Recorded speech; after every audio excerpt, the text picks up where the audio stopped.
It's on complications of pterygium surgery and management. Dr. Shreyas is going to talk on this topic. Shreyas is a young, dynamic cornea refractive surgeon from the Eye Foundation. He did his MS from Madurai Aravind, and then he did his cornea fellowship from LV Prasad Institute. He is vice chairman of Eye Foundation group of hospitals. It's over to you, Shreyas. Thank you, sir. Thank you for the opportunity and thank you for having me in the session. Pterygium surgery by itself is fairly simple, straightforward. There are not too many complications. But however, there are some occasions where we do face some challenges, and it's my duty to take you through some of these challenges. So if you look at the complications, we can divide them into early and late. The early are mostly innocuous complications like graft edema, graft hemorrhage. Of course, graft retraction, inversion, and necrosis are some things which we need to be more careful about, and I will deal with them in a little bit more detail. The late complications, of course, include recurrence. Dr. Ilan was to talk about recurrent pterygium in greater detail, so I hadn't covered it in great detail, but I'll still, I've added a couple of slides so that we don't miss out on it. And epithelial inclusion cysts, scarring and fibrosis at donor sites, steroid-induced ocular hypertension, and scleral melts are some of the complications in the later stage.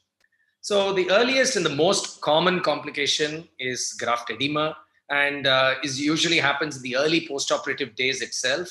It's believed to be a reperfusion injury, basically, where while the graft is settling down and the vessels are getting anastomosed with each other, it's a reperfusion injury which causes tissue edema, and you also have these focal hemorrhages. This early postoperative edema is innocuous. It will settle down on its own, just requires observation, and it does not increase the risk of graft dislocation or graft loss, and therefore we need not worry about it too much. However, there should not be excess tenons in the graft, which can cause the graft to become a little more bulky, and that is something which we need to look out for and not dismiss it as graft edema. There can be occasionally where some excess pockets of glue has been left behind, and that might also cause the graft to appear a little more edematous. However, the glue dissolves over the first few days and the graft settles down and becomes clear subsequently. Graft hemorrhages, subtle hemorrhages are quite common, and like I said, as a part of the reperfusion also you may have some punctate hemorrhages. But however, these more diffuse and elevated or excessive hemorrhages, either because of primary increased bleeding or excessive secondary bleeding, might actually cause a little bit more graft dislocation, increase the risk of graft dislocation, and therefore those need to be looked out for. Very rarely do these hemorrhages have to be evacuated. It's only if the clot is too much and is causing movement of the graft or dislocation of the graft, then you may have to go in and remove the blood clot. But in most occasions, just waiting over a period of time causes the hemorrhage to dissipate, and then the graft subsequently becomes clear. Yes, of course, it has the gradual progression from a red, it becomes this yellow as it breaks down into bilirubin products, and then subsequently the graft then clears up. So most of the time, both for graft edema and graft hemorrhage, all we have to do is just observe. However, only in graft hemorrhage, when there is excessive hemorrhage and there's a large blood clot which prevents the graft from settling down, possibly an evacuation may be required. Graft inversion is really something where prevention is more than the cure, where in case, especially surgeons in their early days, if they have some difficulty in identifying the conjunctival side from the subconjunctival side or the tenon side, if it has been inverted and then sutured in place, as in this photograph, then the graft may not take up, as the epithelialization may not happen properly, and therefore it might result in necrosis and melt. And here you have no other go but to probably discard this necrotic graft and then replace it with another conjunctival autograft, and they will do quite well. It's just something to watch out for while you're doing your surgery in the early days of surgery. the most important thing, and probably a common and easily overlooked complication, is this early graft retraction. Now, it might be as subtle as in this picture, where you have just a small area of retraction, or as large as in this, where you see probably the glue has not been applied properly, and the pterygium tissue itself has bunched up, and this entire area is devoid of a conjunctival autograft. One another such situation, where these are the more subtle and more common situations, where you have this area where the graft is retracted, and the graft has not been tucked in properly under the residual conjunctival tissue, or towards the semilunar fold, where it has not been tucked in properly, the conjunctival autograft. The reason that a conjunctival autograft should be tucked underneath is because the kind of recurrence which takes place, you may not necessarily have a recurrent pterygium itself, but it can actually lead to a lot of fibrosis in those areas. So whether the surrounding tissue, when it is looking more angry and inflamed like this, then the chance of a conjunctival recurrence, you may not necessarily have a corneal recurrence if you still continue to have a barrier, but a conjunctival recurrence is more common, and it leads to an unsightly fibrotic tissue. As you can see in this case, this patient had early graft retraction where it wasn't intervened early. Nothing much was done, but you can see that the subsequent fibrosis which has taken place and caused this kind of conjunctival recurrence, and is led to a more unsightly fibrotic scar. Cosmetically, this can be quite bothersome, and some of these patients, you have to treat them like a recurrent pterygium and go ahead and remove this fibrotic tissue and repeat the entire surgery. Recurrent pterygium obviously is the most dreaded complication, apart from scleral melts, of course, as far as pterygium surgery is concerned.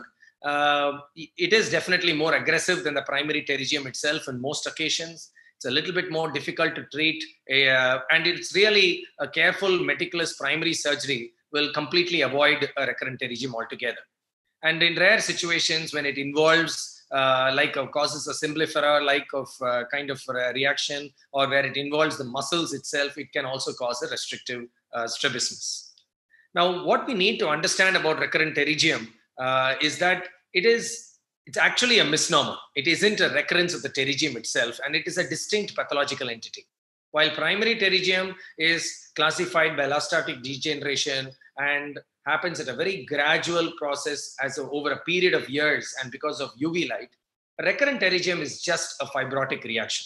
It's just a healing reaction when a proper conjunctival autograft has not been placed, or if there is a bare sclera technique which has happened, and it is just a fibrotic reaction from the residual scleral fibroblasts and the tenon fibroblasts, resulting in a fibrovascular pannus. And it is this pannus which causes a great adherence over the scleral bed as well as over the cornea, making this tissue a lot more resistant to surgery. I'll quickly take you through this video where you can see here that the dissection is considerably more difficult. There's much greater adhesion. And unlike a pterygium, which generally follows the plane and is usually very superficial and can be peeled off quite easily, a recurrent pterygium can invade the deeper layers of the stroma as well, making the dissection a lot more difficult. So it has to be a little more meticulous. After separating to the extent possible, use a crescent blade to create a cleavage plane. And yes, you will not be able to remove it in one single sweep like you would normally do with a primary pterygium, and it would require multi-layered dissection. When you're dissecting on the corneal side, it is good to be a little careful to ensure that you're not going too deep. Yes, you will be left with a slight residual scar, but the idea is to form an as even a surface as possible. On the conjunctival side, it's important that you remove all the fibrovascular tissue which is available on the bed and ensure that you have a nice scleral bed. And even while dissecting that, it might be quite difficult. You might start doing a partial sclerectomy. That's what we should avoid by not damaging the layers of the sclera.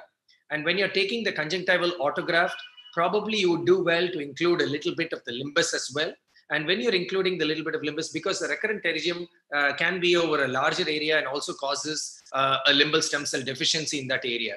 So including a little bit of the limbus helps, and you can then remove and place it there. You can use glue or sutures, but it's important that a recurrent pterygium graft is very well laid out and tucked under the peripheral residual of fibrovascular tissue. And therefore, suturing it might actually be a good idea in case of a recurrent pterygium. Also, if this fibrotic tissue is involving the medial rectus, which can often be the case, it's important to hook the muscle, and that so that we don't damage the muscle while removing the recurrent pterygium tissue.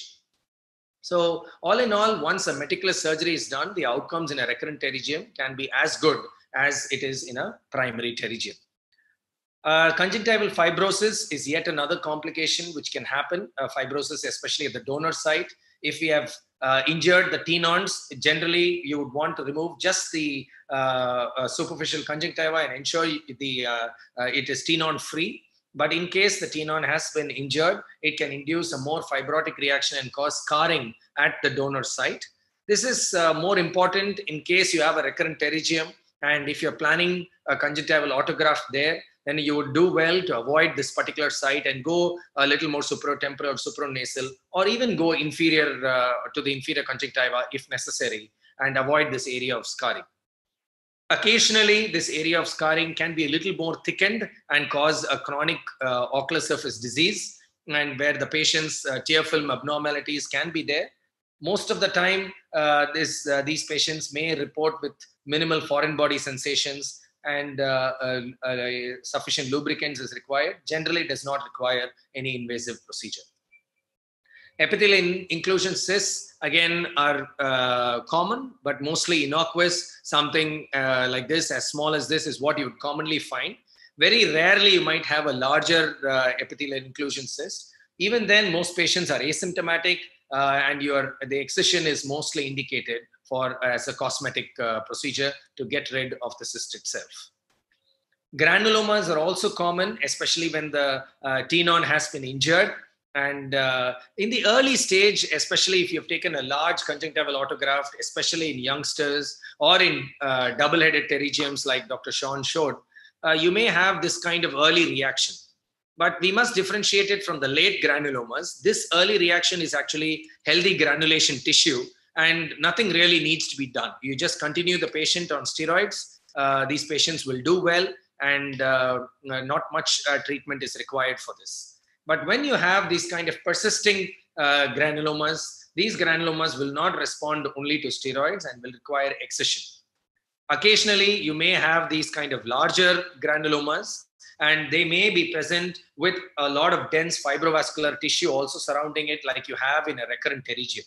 In these cases, it's not sufficient that you just remove the granuloma. Just peeling off the granuloma will not be sufficient and can lead to recurrence of the granuloma. So it's important, after removing the granuloma, that we also take care of the surrounding scarring, the remaining fibrovascular tissue which is present, treat it like a recurrent pterygium, go ahead and remove all the surrounding fibrovascular tissue. Only when this is done will the granuloma not recur, and then you can go ahead and place a conjunctival autograft in that area as well. Scleral melts, though very rare and uncommonly seen nowadays, is a dreaded complication. And it used to be more in the era when mitomycin C was being used over the bare sclera.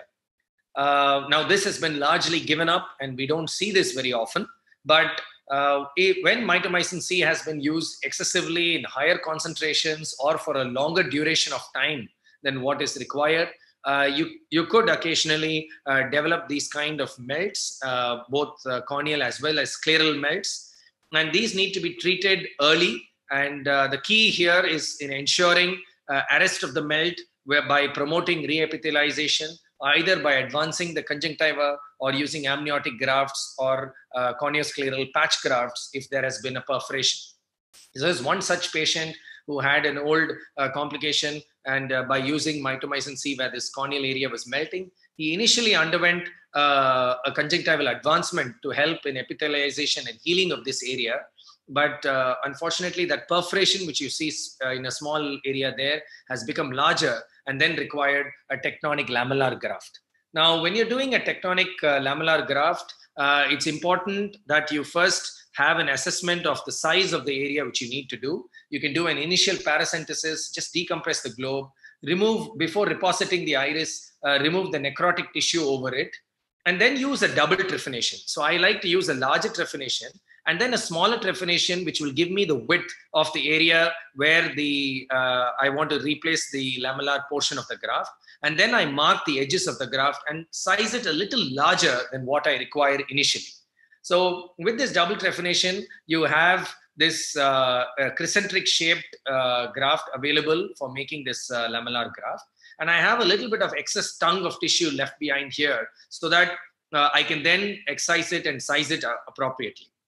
Initially, corneal apposition is more important because you don't want subsequent delens and overriding of the graft on the corneal side, which can induce a lot of astigmatism as well. So ensure good corneal apposition and suture on the corneal aspect first, and then subsequently start suturing on the scleral side. And as you suture on the scleral side, you'll now be able to get an idea of the size of the graft that is required. And that little bit of excess graft, which I had taken intentionally, is now removed. And then sutures are placed in all directions. And as the sutures are placed, the initial sutures might have been a little tighter, but then subsequently we can replace those initial very tight sutures and ensure there are no excessive corneal folds. Subsequently, once the scleral sutures are also taken, the residual conjunctiva subsequently can be advanced, and they can be anchored to the scleral side of the graft with vical sutures, as you can see here, which enables the graft to heal very smoothly. This is the same graft about 2.5 months out. Yes, most of the occasions, this graft may not necessarily survive. It might become opaque over time. But then, since it's in the periphery, and as you can see here, just a few residual sutures left behind, there are hardly any corneal folds in the periphery. And this patient went on to have an unaided visual acuity of 6.9. Mitomycin C, like I said, is uncommon usage nowadays. But these grafts and scleral melts that we see occasionally nowadays is essentially because of excessive use of cautery, leading to this kind of ischemic picture, as you can see here. So this causes this ischemic necrosis. As you can see here, it's a white scleral bed and the graft has melted away and there is a localized area of thinning. In this area, it's important that we restore vascularity. So it is not just reepithelialization, but you have to bring in vascularization as well, because the basic pathogenesis is ischemia. So AMG is probably of lesser value as it doesn't really, it just provides epithelialization and may help the conjunctiva to grow over it. But very often it's a conjunctiva or a tenon advancement, which is very useful. And that helps in bringing and restoring the vascularity and ensures that the ischemic sclera doesn't undergo any subsequent melt. Mucous membrane grafts can also be used, though seldom required, but they can be used if the surrounding conjunctiva or tenon is scarred down and you're having difficulty in advancing the conjunctiva and tenons. A mucous membrane graft is also a very viable option. Surgically induced necrotizing scleritis, exceedingly rare. A few case reports on SINS after pterygium surgery. But even though it's rare, it can be a dreaded complication and it's something we need to be aware of. It is autoimmune, or it could also be a hypersensitive reaction. There is still some debate on what is the exact etiopathogenesis of surgically induced necrotizing scleritis. It can occur as early as 1 to 2 weeks after surgery. And as there is also a case report where an SINS has happened 35 years after the primary pterygium surgery. It can have an aggressive course, as you can see in this picture. It can lead to progressive necrotizing scleritis kind of picture.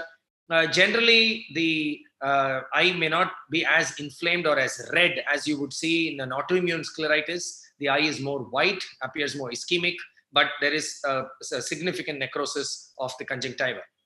Management is essentially immunosuppression, as is an immune reaction. Often pulse IVMP is something which acts immediately. 3 doses of pulse IVMP has been advocated along with oral steroids. And in the subsequent period, after attacking the immediate response with IVMP, you may also do well to put them on oral maintenance immunosuppression, where both azathioprine and cyclophosphamide has been used with great efficacy. A tectonic graft may be required if there is a perforation. As if the melt is arrested, then generally nothing more is required. But if there is a perforation in the sclera, which is rare, a scleral patch graft can be used. And on top of that, to promote epithelialization, a mucous membrane graft can also be placed. Thank you so much for your kind attention.